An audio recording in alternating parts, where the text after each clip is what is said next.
Quelle est cette volonté insatiable d'écrire, un peu comme si tout devait être revu et corrigé pour être enfin classé, accepté? Écrire, écrire pour raconter, se raconter, rétablir une vérité peut-être, enfin sa vérité.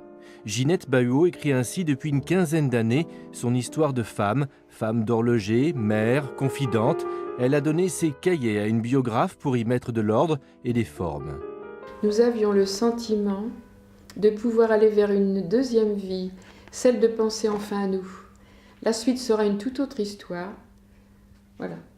Ça fait toujours un petit peu quelque chose, parce que de voir matérialiser sa vie dans un ouvrage, bon, c'est... alors qu'elles connaissent le contenu. Hein. Mais jusqu'à maintenant, on a travaillé sur du format A4. Là, ça sera format livre, insertion de photos. Donc, c'est magnifié, je dirais, un petit peu. Et là, ça se termine. Là, quel est votre sentiment? Que je vais être très heureuse et que je vais avoir fait comme un accouchement difficile.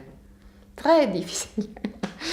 Que oui, mais je serai arrivée au bout de quelque chose que je m'étais fixé comme une détermination. Il va avoir 30 ans cette année, mon petit. Il y a plein de petites choses, des détails qui leur ont échappé.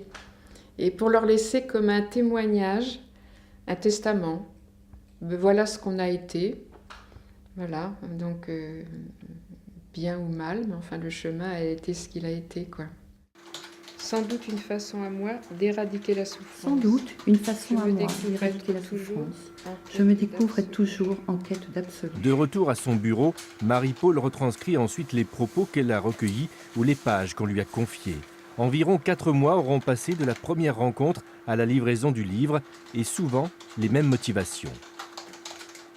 En premier, on pourrait dire peut-être se faire plaisir, retrouver leur enfance et l'insouciance qui allait avec.